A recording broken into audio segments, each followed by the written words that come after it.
Hello ladies and gentlemen, and welcome to Benvarmeren's Breakdown. So this is a game that I casted today with Greyheart for the Around the World in KDA's broadcast. It's from the 2018 Vietnamese Championship Series summer season. It's between Phong Vu Buffaloes and EVOS Esports. And what I think is really interesting about this game is the way that the Phong Vu Buffaloes, they dealt with a funnel composition. So looking here at the pick and ban phase, you can see how the first pick coming in from the Phong Vu Buffaloes, it is that Graves pick. So I like that they pick up the Graves because as we saw throughout the series, Militis, who is a new jungler who never have had any competitive experience before, is very good on carry junglers. I like that they pick up the Graves because Graves is a strong jungler in the current meta, has a lot of burst damage and can get through the jungle really fast in terms of clearing, so I like that. What you then see is that EVOS, they immediately go for the Taric and the Lulu. So this lets the Phong Vu Buffaloes know that they're going for a funnel composition. So what is really smart then from the Phong Vu Buffaloes is that they deny both Ornn and Karma away from the EVOS Esports lineup. With Ornn being taken away, you don't have any engage on your lineup on the side, on your funnel composition. You don't have the Call of the Forge card to work with, plus with the Karma you don't have the movement speed up. Something that is also really interesting about the Karma is that when you pick up this Karma and go for the Luden's Echo as the first item, as Null will do in this game, you see how you can push all the time in the mid lane, and therefore you have a lockdown on Yi who can't roam around and try to look for those kills. And that will also force him to try and stay very often in the mid lane so that he can't get out and get those jungle creeps. The next big thing then for the Buffaloes is that they pick up the Ashe and the Syra. With Ashe and Syra being locked in, you get a very strong winning bottom lane. You know that Lucian is already being picked up. You know that it's either going to be the Lulu or the Taric down on the bottom side. So there's not going to be a lot of poke to work against you. With the Ashe and the Syra, you have a lot of poke. You can push in all the time. Plus you get even more engaged and lockdown to work for a team to lock down this Master Yi, who will try to funnel as hard as possible in this game.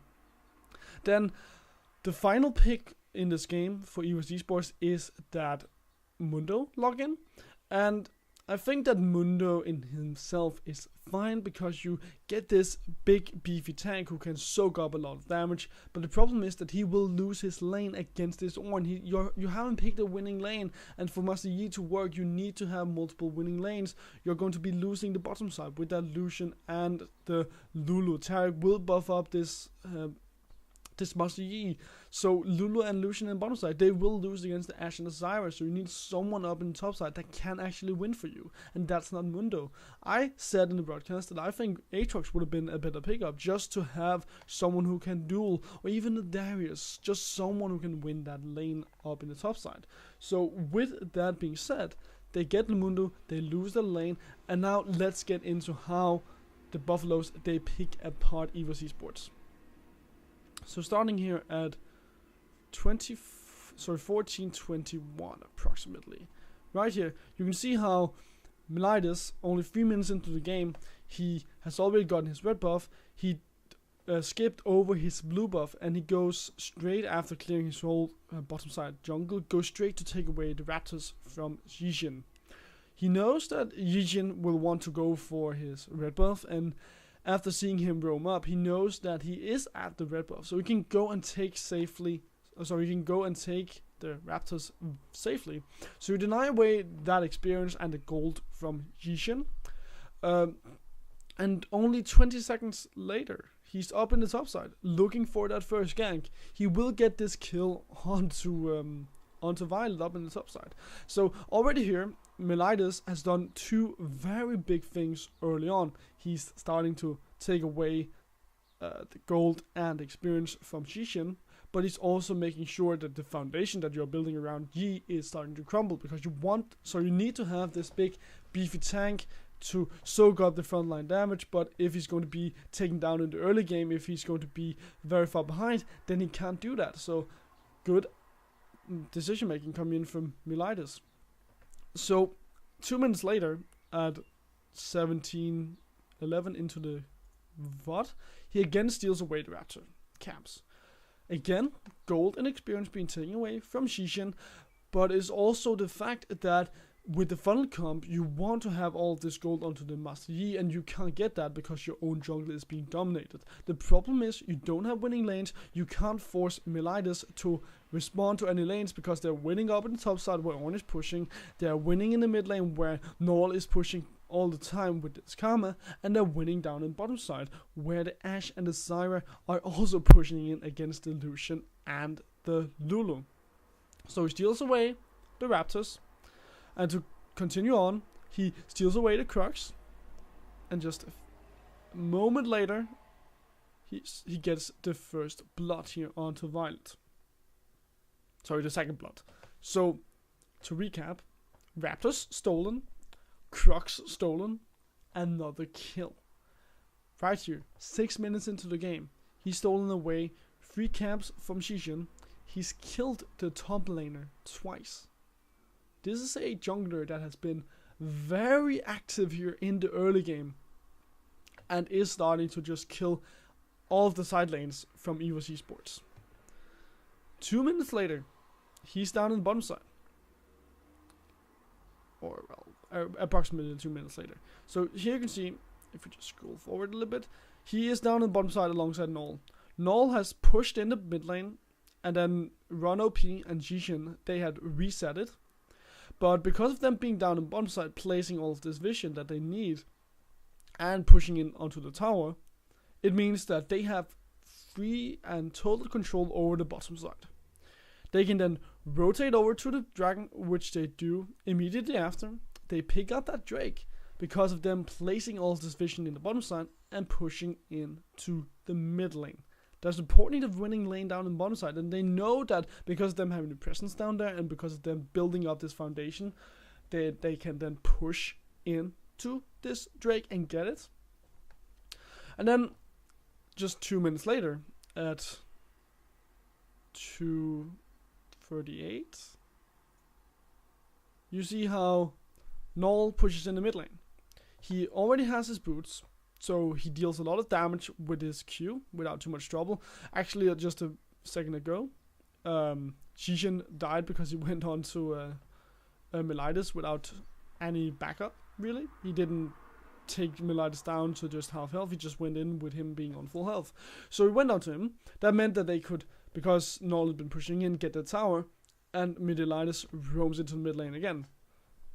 A few seconds later, he is down in the bottom side.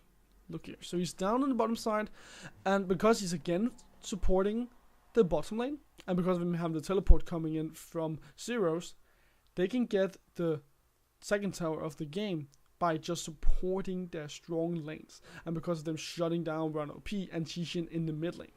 Ron OP tried to come down to the bottom side and help, but unfortunately couldn't do anything for Slay and Warzone, who's already behind, but also is being pushed in and being poked out by Palette and Bekoro. The bottom lane now, with them being freed up, they roam up to the top side, which you can see right here. So they've taken, let me jump back a little bit. So you can see here, they are taking the tower up in the top side. Because of them being free to do so, they already got the bottom side. So they get the tower, so that's more gold to the Buffaloes. They then rotate onto the Rift Herald. They get that Rift Herald, and with that Rift Herald, just 4 minutes later, at 28:08, they use that Rift Herald in the mid lane. And ultimately, they get that tower here. They get the tower. They now have an 8k gold lead, only 17 minutes into the game. And let's recap. This is off 4 kills, 2 towers, a few camps being stolen away, and that's basically what they've gotten this gold lead off.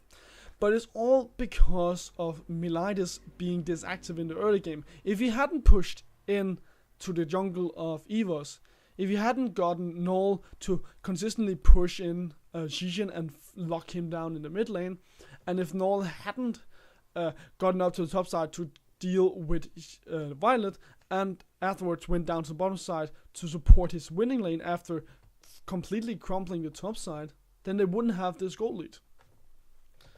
So right here they have complete control over the map because of them just making some good roams and some good decision making. 2 minutes later, at 32:27, Xixin is trying to go in for a fight. They want to stop this Baron which is being started. Run OP, he's at the base, and the Buffaloes, they know this. They've seen him call on a ward. So they start up the Baron. It's very low as you can see. It's only 5,000 gold. Sorry, 5,000 health. And Xixin needs to defend this. He's the only one with a smite and he needs to fight. And he's also the only strong person you have right here. He's gotten 4 kills, yes, because of some misplay by the Buffaloes. But the entirety of the Buffaloes, they are strong. So they start up the Baron and they lure EVOS Esports into a fight.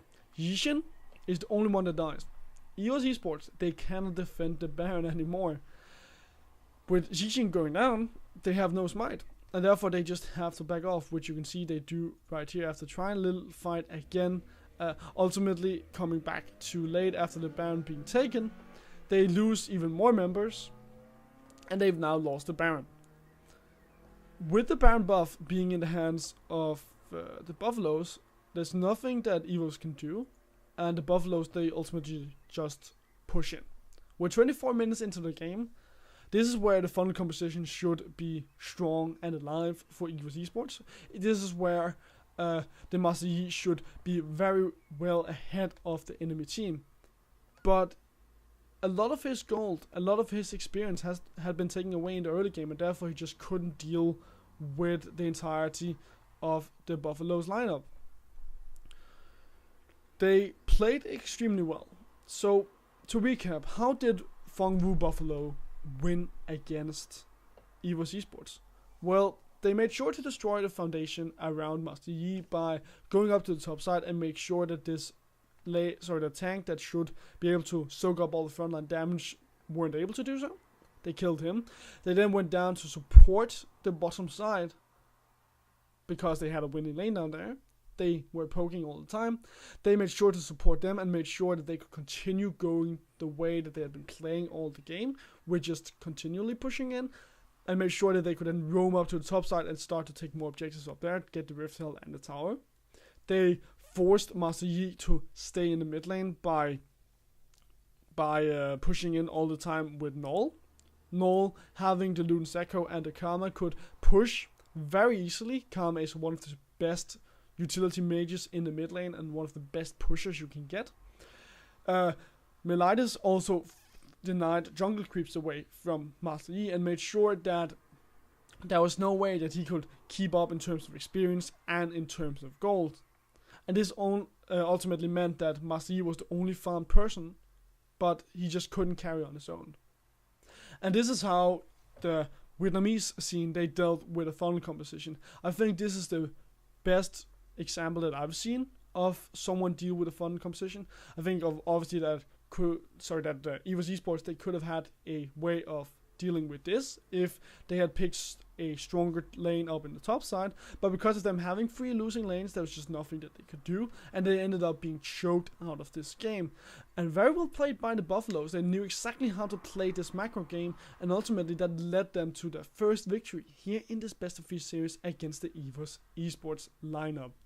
With that being said, thank you all for watching. I hope you enjoyed this video. It was a very quick guide on how to deal with funnel comp. I hope you enjoyed it, and I hope that you will leave a like, you will subscribe, perhaps also visit my Twitter page, my Facebook page, or even my Instagram page, and I'll see you next time.